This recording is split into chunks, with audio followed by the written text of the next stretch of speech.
अस्सलामु अलैकुम वरहमतुल्लाहि वबरकातुहू नहमदु व नुसल्ली अला रसूलिहिल करीम अम्मा बाद फ़ाऊज़ु बिल्लाहि मिनश शैतानिर रजीम बिस्मिल्लाहिर रहमानिर रहीम रब्बि इश्रह ली सदरी व यस्सिर ली अमरी वहलुल उक़दतम मिन लिसानी यफ़क़हू क़ौली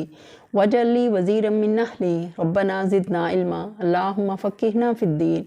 या मुक़ल्लिबल क़ुलूब सब्बित क़ल्बी अला दीनिक या मुसर्रिफ़ल क़ुलूब सर्रिफ़ क़ल्बी अला तआतिक अल्लाहुम्मा अल्हिमनी रुश्दी वइज़्नी मिन शर्रि नफ़्सी अल्लाहुम्मा इन्नी अस्अलुकल हुदा वत्तुक़ा वल अफ़ाफ़ वल गिना रब्बिग़फ़िर वरहम अन्त ख़ैरुर राहिमीन रब्बना आतिना मिन लदुनका रहमतन व हय्यि लना मिन अमरिना रशदा रब्बिरहमहुमा कमा रब्बयानी सगीरा रब्बना ज़लमना अनफुसना व इल्लम तग़फ़िर लना व तरहमना लनकूनन्न मिनल ख़ासिरीन रब्बना ला तुज़िग़ क़ुलूबना बअद इज़ हदैतना व हब लना मिन लदुनका रहमतन इन्नका अंतल वहाब फ़ातिरस समावाति वल अर्ज़ अन्त वलिय्यी फ़िद दुनिया वल आखिरह तवफ़्फ़नी मुस्लिमन व अल्हिक़नी बिस्सालिहीन रब्बिग़फ़िर वरहम अन्त ख़ैरुर राहिमीन अल्लाहुम्मा अहसिन आक़िबतना फ़िल अमूरि कुल्लिहा व अजिरना मिन ख़िज़्यिद दुनिया व अज़ाबिल आखिरह अल्लाहुम्मा अरिनल हक़्क़ा हक़्क़न वरज़ुक़ना इत्तिबाअह व अरिनल बातिला बातिलन वरज़ुक़ना इज्तिनाबा अल्लाहुम्मा ला सहला इल्ला मा जअलतहु सहलन व अन्त तजअलुल हज़्न सहलन इज़ा शिअत अल्लाहुम्मा बारिक लना फ़ी औक़ातिना आमीन सुम्मा आमीन या रब्बल आलमीन। हम पढ़ रहे हैं 7वां पारा अल्लाह की रहमत से अल्हम्दुलिल्लाह और सूरह अल इनाम हमारी चल रही है। हमने रुकू नंबर 13 तक पढ़ा था अल्हम्दुलिल्लाह। आज हम पढ़ेंगे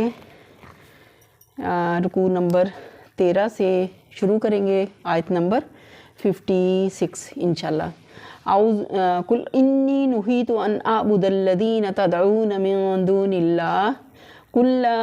अत्तबिउ अहवाअकुम क़द ज़ललतु इज़न व मा अना मिनल मुहतदीन। ए मोहम्मद सल्लल्लाहु अलैहि वसल्लम, इनसे कहो कि तुम लोग अल्लाह के सिवा जिन दूसरों को पुकारते हो उनकी बंदगी करने से मुझे मना किया गया है कि शिर्क सबसे बड़ा गुनाह है, शिर्क जुल्म अज़ीम है। अल्लाह ताला बाकी जितने भी सगीरा गुनाह हैं अल्लाह उनको माफ़ फरमा देगा, लेकिन शिर्क अल्लाह माफ़ नहीं करेगा। कहो, अल्लाह ताला के नबी सल्लल्लाहु अलैहि वसल्लम के ज़रिए कहलवा रहे हैं, कहो मैं तुम्हारी ख्वाहिशात की पैरवी नहीं करूँगा। अगर मैंने ऐसा किया तो गुमराह हो गया, राह रास्त पाने वालों में से ना रहा। कि हक़ की राह कौन सी है, हदायत का रास्ता कौन सा है, सिरात मुस्तकीम कौन सा है, जो अल्लाह की किताब हमारे लिए मुतय्यन करती है, वही हक़ का रास्ता है, वही अल्लाह की रज़ा का रास्ता है। नबी सल्लल्लाहु अलैहि वसल्लम ने उसी की पूरी ज़िंदगी तबलीग की, तालीम दी, हिकमत सिखाई लोगों को और उनको कुरान पर अमल करना सिखाया। तो हमारे लिए भी आज के दौर में भी कुरान वो बेहतरीन और वो आलमगीर जैसे कह लें कि मुअज्ज़ा है, जो क़यामत तक के लिए उम्मत मुस्लिमा में अल्लाह ताला ने इस चीज़ को कायम रखा। अगर वक्ती मुअज्ज़ात नबी सल्लल्लाहु अलैहि वसल्लम को भी उस तरह दिए जाते जैसे मूसा अलैहिस्सलाम को दिए गए थे, तो उनकी ज़िंदगी के साथ ही वो चीज़ें ख़त्म हो जाती और बाद के लोगों के लिए कोई चीज़ बाकी ना रहती। तो नबी सल्लल्लाहु अलैहि वसल्लम चूँकि पूरी दुनिया के लिए नबी बनाए गए थे और आखिरुज़्ज़मा आखिरी नबी थे नबी सल्लल्लाहु अलैहि वसल्लम, उनके बाद कोई नबी नहीं, कि ईसा अलैहिस्सलाम भी जो दुनिया में आएंगे तो वो नबी सल्लल्लाहु अलैहि वसल्लम के उम्मती होने की हैसियत से आएंगे दुनिया में और इस्लाम का बोलबाला करेंगे। तो अगली आयत देखते हैं। कुल इन्नी अला बय्यिनतिम मिर रब्बी व कज़्ज़बतुम बिही मा इंदी मा तस्तअजिलून बिही इनिल हुक्मु इल्ला लिल्लाह यकुस्सुल हक़्क़ व हुव ख़ैरुल फ़ासिलीन। कहो मैं अपने रब की तरफ से एक दलील रोशन पर कायम हूँ और तुमने उसे झुटला दिया है। अब मेरे इख्तियार में वो चीज़ है नहीं जिसके लिए तुम जल्दी मचा रहे हो। वो जल्दी किसके लिए मचा रहे थे कि नबी कोई मौजज़ा दिखाए हमें। फ़ैसले का सारा इख्तियार अल्लाह को है, वही अमर हक़ बयान करता है और वही बेहतरीन फ़ैसला करने वाला है। इशारा है अज़ाब इलाही की तरफ। मुखालफिन कहते थे कि अगर तुम अल्लाह की तरफ से भेजे हुए नबी हो, हम खुल्लम खुल्ला तुमको झुटला रहे हैं, तो क्यों नहीं अल्लाह का अज़ाब हम पर टूट पड़ता। تمہارے معمور من اللہ ہونے کا تقاضا تو یہ تھا کہ ادھر کوئی تمہاری تکذیب یا توہین کرتا اور ادھر فوراً زمین دھستی اور وہ اس میں سما جاتا، بجلی گرتی اور وہ بھسم ہو جاتا۔ یہ کیا ہے کہ خدا کا فرستادہ اور اس پر ایمان لانے والے تو مصیبتوں پر مصیبتیں اور ذلتوں پر ذلتیں سہ رہے ہیں، اور ان کو گالیاں دینے اور پتھر مارنے والے چین کیے جاتے ہیں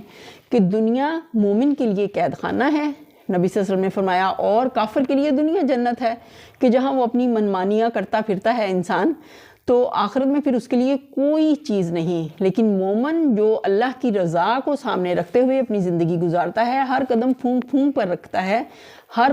کام کو کرنے سے پہلے وہ یہ دیکھتا ہے کہ اللہ کی رضا کیا ہے اور وہ خود پر اس چیز کو لاگو کرتا ہے، تو پھر اللہ کے پاس اس کے لیے بہترین اجر ہے، ہمیشگی ہمیشگی کی جنت ہے اور باغات ہیں اور اللہ کی رحمت ہے۔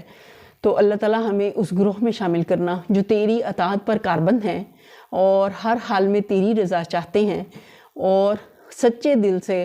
ایمان کو اور اپنے دین کی حفاظت کو اپنے لیے ہر چیز سے بڑھ کر مقدم سمجھتے ہیں۔ تو اے باری تعالیٰ تو ہمیں ان لوگوں میں شامل رکھنا جن کو تو اپنی رضا نواز دے، کہ ہم ہر حال میں صرف وہی کام کرنے والے ہوں جو تیری رضا کے ہیں، اور ان چیزوں سے اپنے آپ کو شعوری طور پر بچانے والے ہوں جو تیری ناراضگی کے کام ہیں۔ اگلی آیت دیکھتے ہیں، قُل لَوْ أَنَّ عِندِي مَا تَسْتَعْجِلُونَ بِهِ لَقُضِيَ الْأَمْرُ بَيْنِي وَبَيْنَكُمْ وَاللَّهُ أَعْلَمُ بِالظَّالِمِينَ۔ کہو اگر کہیں وہ چیز میرے اختیار میں ہوتی جس کی تم جلدی میں جا رہے ہو، کہ جو معجزہ نبی دکھاتا ہے وہ بھی اللہ کے اذن سے ہوتا ہے، نبی اپنی مرضی سے کچھ نہیں دکھا سکتے، تو میرے اور تمہارے درمیان کبھی کا فیصلہ ہو چکا ہوتا، مگر اللہ زیادہ بہتر جانتا ہے کہ ظالموں کے ساتھ کیا معاملہ کیا جانا چاہیے۔ اللہ ان کو ڈھیل دیتا ہے اور وہ اپنی نافرمانی میں بڑھتے چلے جاتے ہیں اور سمجھتے ہیں کہ ہم بہت بڑی کوئی نیکی کا کام کر رہے ہیں، لیکن یہ آزمائش اس آزمائش سے زیادہ بڑی ہوتی ہے جس میں انسان کو کسی مصیبت یا تکلیف کا سامنا کرنا پڑ جائے۔